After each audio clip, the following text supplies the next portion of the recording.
¿Qué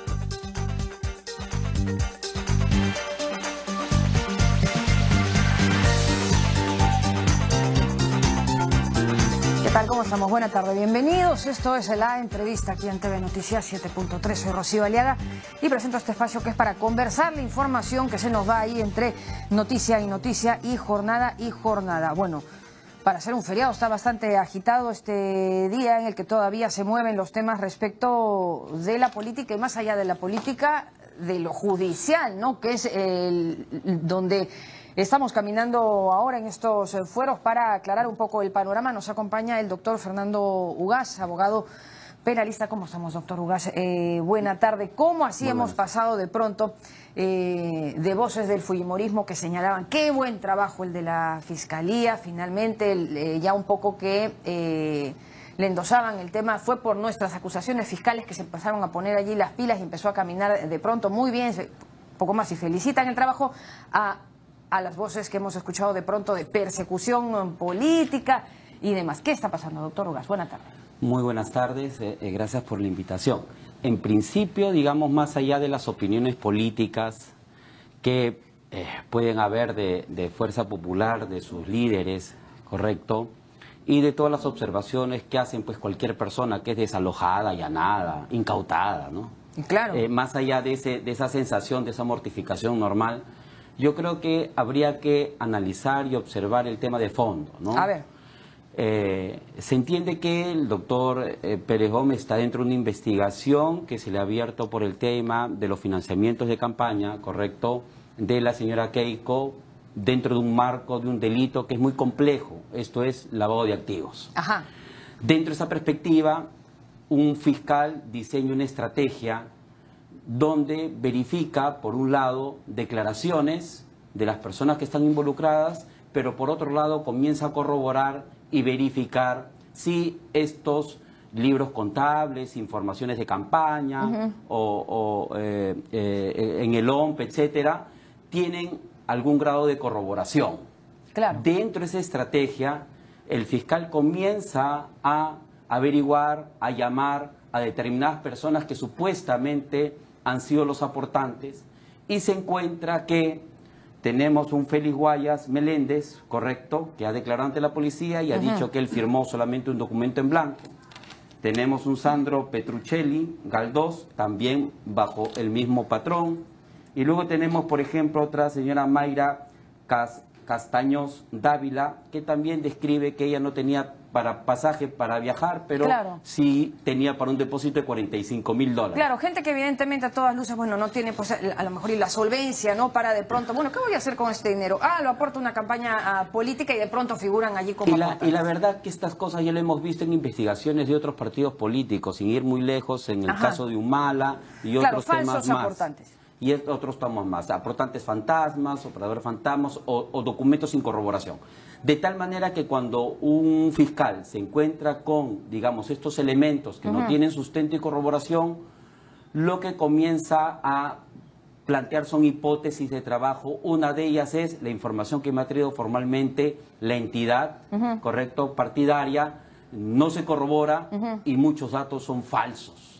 Y entonces comienza a diseñar una estrategia de allanamiento con el fin de ubicar prueba, digamos, evidencias, instrumentos. De la contabilidad real del partido. De la contabilidad real, de tal manera que él tiene una hipótesis de una contabilidad paralela y lo que él trata de hacer es, pues, verificar elementos probatorios que en su momento y de manera ordenada no le fueron entregados, ¿no? Esto es, se le ha dado la oportunidad al partido, al Movimiento Fuerza Popular, de entregar los balances, han llevado, pero bueno, pues los balances no han convencido a las autoridades y se ha procedido con este allanamiento. Se entiende buscando los denominados libros llamados caja y bancos y el libro mayor. Eso es lo que buscaban.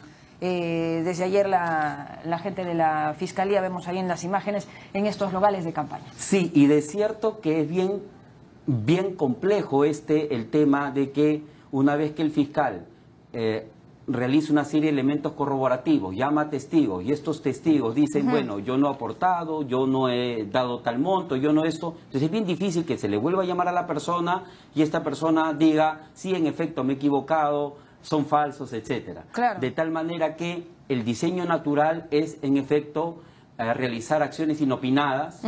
El allanamiento está en nuestro nuevo Código Procesal Penal, en el artículo 214, que determina que cuando hay evidencia de supuestos, por ejemplo, estos de falsedad o falsedad ideológica, documentaria, uso de documentos falsos, etcétera, de algunos niveles de flagrancia, algunos niveles de peligro inminente, de desaparición del material, ¿correcto? De sustracción del material, esto es los documentos originales, por decirlo, ¿no?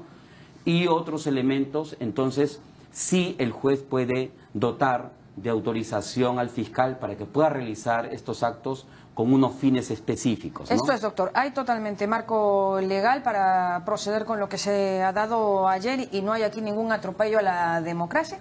Bueno, en realidad yo pienso que, digamos que es sui generis que se intervenga un local partidario, ¿ya? Pero independientemente de ello, creo yo que está dentro de los marcos de razonabilidad que si yo pido documentación sustentatoria de los gastos de campaña, ¿correcto?, del partido, y si yo pido una serie de cosas, uno de los lugares razonables donde estos puedan estar es en el lugar de campaña partidario o de repente del contador, del tesorero, etcétera. Claro. ¿No? Pero en el supuesto de existir estos documentos, quiero decir, de una contabilidad paralela, ¿los tendrían allí? O sea... La verdad que es bastante complicado y digamos que ha pasado ya bastante tiempo para que esta acción haya tomado la Fiscalía, ¿no? Lo cierto es que el informe mismo, el requerimiento de allanamiento, describe que recién en octubre se entregaron estas documentaciones de campaña al fiscal Domingo Pérez Gómez. De tal manera que si estamos, digamos, a inicio de diciembre, correcto, es que es razonable que ha habido esa pequeña etapa de corroboración y al verificar que hay algunos elementos que no tienen sustentos, ha diseñado esta estrategia de allanamiento con fines de incautación, ¿no? ¿Qué delitos se podrían o se configuran de comprobarse que hay a lo mejor ya una contabilidad paralela y también que se trata de la existencia de aportantes fantasma? Bueno, ahí podríamos estar hablando en principio de delitos de usos de documentos falsos, quizás, si es que con los documentos se han entregado documentos anexos, podríamos estar hablando de falsedades documentales. Esto es que se habrían llenado con afirmaciones falsas los documentos donde supuestamente estos aportantes, para muestra los que hemos mencionado, ellos afirman no haber ellos declarado nada de esto, ¿no? Y por otro lado también podremos estar hablando de temas de delitos tributarios y contables, de tal manera que podríamos tener algún cierto abanico colateral, digamos, independientemente de si esos montos, digamos, al momento de ubicarse, son por los ilícitos fuentes, los delitos fuentes de Odebrecht, podríamos tener en el camino para este tema de lavado este tipo de procedimientos de encubrimiento, ¿no? Claro, porque más allá de los montos de estas personas que luego dicen, ¿yo de dónde? O sea, no hay forma de que yo esté en esa lista, pero bueno, ahí están, que son montos que a lo mejor para una persona natural son un poco demasiado, pero al dinero que se busca queda un poco como poco, ¿no?